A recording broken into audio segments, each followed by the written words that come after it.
حدیث پاک میں آتا ہے، سرکار کی حدیث ہے، یہ جو حدیثیں پڑھ رہا ہوں نا اس پہ کسی کا اختلاف نہیں ہے۔ سرکار علیہ السلام کی حدیث ہے، جب تم میں کا کوئی سونے سے پہلے وضو کرتا ہے، تم میں کا کوئی سونے سے پہلے وضو کرتا ہے یعنی با وضو سوتا ہے، تو نیند کی حالت میں اس کی روح اس کے جسم سے نکالی جاتی ہے، اور نکالی جانے کے بعد اس کی روح کو عرش کی سیر کرایا جاتا ہے۔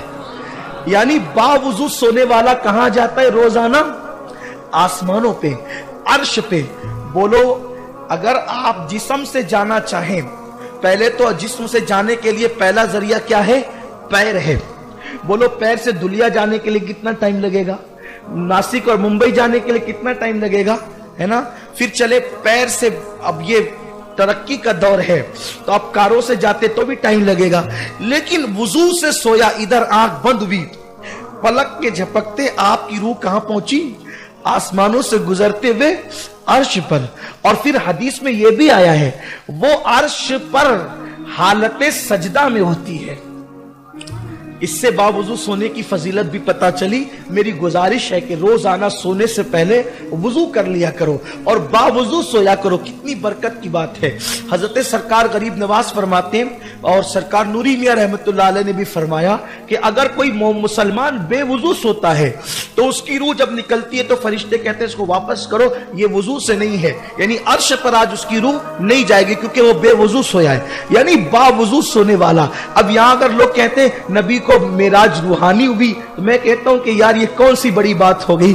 نبی کے غلاموں کی روح روزانہ عرش پر جاتی ہے باوضو رہنے کی برکت سے، تو اگر نبی چلے گئے تو پھر کون سی بڑی بات ہے؟ تو آقا کی کو روحانی معراج نہیں ہوئی، حضور تو جسم کے ساتھ تشریف لے گئے، حضور علیہ السلام تو جسم کے ساتھ تشریف لے گئے۔ میرے آقا صلی اللہ علیہ وسلم کے دیوانوں باوضو سونے کی برکت دیکھیں، اور بلکہ باوضو سونے کی بات آئی ہے تو سنیے، جو باوضو سویا اور اسی رات اس کا انتقال ہو گیا تو اللہ تعالیٰ اس کو شہادت کا مرتبہ عطا فرمائے گا۔ اور پھر ایک اور بڑی بات باوضو سونے کی یہ ہے کہ جو باوضو سوئے گا تو جب تک سوتا رہے گا اس وقت تک کہ وہ فرشتے اس کی نیکیاں مسلسل لکھتے رہیں گے، اس کا ایک ایک لمحہ عبادت میں شمار کیا جائے گا۔ تو جو باوضو سوتا ہے، توجہ فرمائے، باوضو سویا تو اس کی روح آسمانوں کی سیر کرتی ہے، عرش کی سیر کرتی ہے، عرش الہی کے نیچے سجدہ کرتی ہے۔ یہ باوضو سونے والے کی برکت ہے۔ ادھر سویا، روح ادھر پہنچ گئی، اور اس کے بعد جیسے بیوی نے کہا اٹھو اٹھو اٹھو، بچہ گر گیا، پلان کے تحت تھوڑی کوئی اٹھتا ہے، بولو پلان کے تحت اٹھتا ہے؟ استنجا لگی اٹھ گیا، سر درد ہوا اٹھ گیا، بھوک لگی اٹھ گیا، پیاس لگی اٹھ گیا، کسی نے اٹھا دیا اٹھ گیا۔ بولو سونے اٹھنے میں کتنا ٹائم لگتا ہے؟ کبھی غور کیا؟ ادھر بستر پہ لیٹا آنکھ بند بھی سو گیا۔ سونے اور اٹھنے کا ٹائم بیان نہیں کیا جا سکتا۔ آنکھ لگنے میں کتنا ٹائم لگتا ہے آج تک محققین نہیں بتا سکے کہ آنکھ لگنے میں کتنا ٹائم لگتا ہے، ورنہ کبھی غور کیجیے کتنا ٹائم لگتا ہے سونے میں اور اٹھنے میں کتنا ٹائم لگتا ہے۔ سویا عرش پہ پہنچا، روح اس کی، اٹھا زمین پہ روح آ گئی۔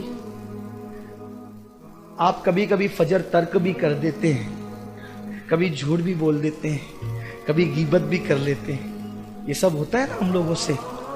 جب اپنی روح کا پاور اتنا ہے کہ پلک کے جھپکتے بند ہوئی، عرش پر روح گئی اور کھلی جسم میں آ گئی۔ جب اپنی روح کے سفر کی قوت کا یہ عالم ہے تو جس نے 40 سال تک کے عشاء کے وضو سے فجر کی نماز پڑھی ہو، اس کی روح کا آنا جانا کتنا مضبوط ہوگا، کتنا پاورفل ہوگا۔ تو اب پتا چلا کہ ولی مدد کیسے کرتا ہے؟ روحانی طور پہ۔ اور روح کے لیے شاہ عبدالحق محدث دہلوی لکھتے ہیں کہ روح کے لیے دور اور نزدیک یکساں ایک ہی ہے، اس کے لیے کوئی مسئلہ نہیں ہے دور اور نزدیک کا۔